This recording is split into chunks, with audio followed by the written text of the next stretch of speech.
ಹಿಂದೂ ಧರ್ಮದ ಅತ್ಯಂತ ಪವಿತ್ರ ಮತ್ತು ಜನಪ್ರಿಯ ಸ್ತೋತ್ರಗಳಲ್ಲಿ ವಿಷ್ಣು ಸಹಸ್ರನಾಮವು ಒಂದು. ಈ ಸ್ತೋತ್ರವು ವಿಷ್ಣುವಿನ ಮಹಿಮೆಯನ್ನು ವರ್ಣಿಸುವ ಒಂದು ಸ್ತೋತ್ರವಾಗಿದೆ.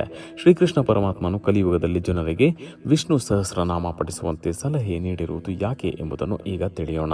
ವಿಷ್ಣು ಸಹಸ್ರನಾಮವು ಶ್ರೀಕೃಷ್ಣನ ಅವತಾರವಾದ ವಿಷ್ಣುವಿಗೆ ಸಮರ್ಪಿತವಾದ 1000 ಹೆಸರುಗಳ ಸ್ತೋತ್ರವಾಗಿದೆ. ಇದು ಅತ್ಯಂತ ಪರಿಣಾಮಕಾರಿ ಹಾಗೂ ಪ್ರಯೋಜನಕಾರಿ ಎಂಬುದು ಹಿಂದೂ ಧರ್ಮದಲ್ಲಿನ ನಂಬಿಕೆ. ವೈಷ್ಣವ ಸಮುದಾಯಕ್ಕೆ ಸೇರಿದವರು ಈ ವಿಷ್ಣು ಸಹಸ್ರನಾಮವನ್ನು ಹೆಚ್ಚಾಗಿ ಪಠಿಸುತ್ತಾರೆ. ವಿಷ್ಣು ಸಹಸ್ರನಾಮವನ್ನು ಪಠಿಸುವುದರಿಂದ ಮಾನಸಿಕ ಶಾಂತಿ, ಆಂತರಿಕ ಸ್ಥಿರತೆ ದೊರೆಯುತ್ತದೆ. ವಿಷ್ಣು ಸಹಸ್ರನಾಮದ ಪಠಣವು ನಮ್ಮೆಲ್ಲ ದುಃಖವನ್ನು ತೆಗೆದುಹಾಕಲು ಸಹಾಯಕಾರಿಯಾಗಿದೆ. ಸಾಕ್ಷಾತ್ ಶ್ರೀಕೃಷ್ಣ ಪರಮಾತ್ಮನು ಕೂಡ ಈ ವಿಷ್ಣು ಸಹಸ್ರನಾಮದ ಬಗ್ಗೆ ಹೇಳಿದ್ದಾರೆ. ಶ್ರೀಕೃಷ್ಣ ವಿಷ್ಣು ಸಹಸ್ರನಾಮವನ್ನು ಯಾಕೆ ಪಠಿಸಬೇಕೆಂದು ಹೇಳಿದ್ದಾರೆ.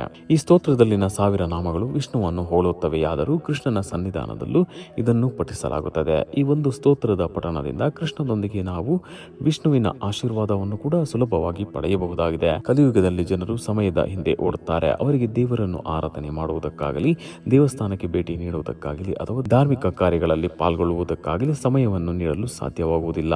ಈ ಕಾರಣಕ್ಕಾಗಿ ಅವರು ದೇವರ ಮಂತ್ರಗಳನ್ನು, ನಾಮಗಳನ್ನು ಪಠಿಸುವುದು ಆಧ್ಯಾತ್ಮಿಕ ಪ್ರಗತಿಗೆ ಸಹಾಯ ಮಾಡುತ್ತದೆ. ಕಲಿಯುಗದಲ್ಲಿ ವಿಷ್ಣು ಸಹಸ್ರನಾಮ ಪಠಿಸಲು ಯಾವುದೇ ಸಮಯದ ಅಗತ್ಯವಿಲ್ಲ, ವಿಶೇಷವಾದ ಸ್ಥಳದ ಅಗತ್ಯವಿಲ್ಲ, ಪಂಡಿತರ ಅಗತ್ಯವಿಲ್ಲ.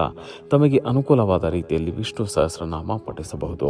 ಕಲಿಯುಗವು ವಿಪರೀತಗಳನ್ನು ಸೃಷ್ಟಿಸುತ್ತದೆ. ಈ ಯುಗದಲ್ಲಿ ಜನರು ಭಯ ಮತ್ತು ದುರಹಂಕಾರ, ಭಕ್ತಿ ಮತ್ತು ಅನುಮಾನ, ಶಿಸ್ತು ಮತ್ತು ಕುಸಿತದ ನಡುವೆ ಜೀವನವನ್ನು ನಡೆಸುತ್ತಿರುತ್ತಾರೆ. ಅಂತಹ ಸಂದರ್ಭದಲ್ಲಿ ಯಾವುದೇ ದೇವರ ಕೇವಲ ಒಂದೇ ನಾಮವನ್ನು ಪಠಿಸುವುದರಿಂದ ಅದು ಅವರ ಮನಸ್ಸನ್ನು ನಿಯಂತ್ರಣದಲ್ಲಿಡಲು ವಿಫಲವಾಗಬಹುದು. ಹಾಗಾಗಿ ಸರಳವಾದ ವಿಷ್ಣು ಸಹಸ್ರನಾಮವನ್ನು ಪಠಿಸುವುದರಿಂದ ಮನಸ್ಸು ನಿಯಂತ್ರಣಕ್ಕೆ ಬರಬಹುದು. ಕಲಿಯುಗದಲ್ಲಿ ಜನರು ಕೆಟ್ಟ ಗುಣಗಳನ್ನು ಬೆಳೆಸಿಕೊಳ್ಳುವುದು ಮಾತ್ರವಲ್ಲದೆ ಅಧರ್ಮವನ್ನು ಅನುಸರಿಸುತ್ತಾರೆ, ಧರ್ಮವನ್ನು ಅಲ್ಲಗಳೆಯುತ್ತಾರೆ. ಈ ಯುಗದಲ್ಲಿ ಸತ್ಯ, ಧರ್ಮ, ಧೈರ್ಯ, ಸ್ಥಿರತೆ, ಕರುಣೆ ಎಲ್ಲವೂ ನಾಶವಾಗುತ್ತದೆ. ವಿಷ್ಣು ಸಹಸ್ರನಾಮದ ಪಠಣವು ನಮಗೆ ದೇವರು ನಮ್ಮೊಂದಿಗಿದ್ದಾನೆ ಎನ್ನುವ ಧೈರ್ಯವನ್ನು ನೀಡುತ್ತದೆ. ಹೀಗಾಗಿ ಕೃಷ್ಣನು ಸಹ ಕಲಿಯುಗದಲ್ಲಿ ವಿಷ್ಣು ಸಹಸ್ರನಾಮ ಪಠಿಸಬೇಕೆಂದು ಹೇಳಿದ್ದಾರೆ.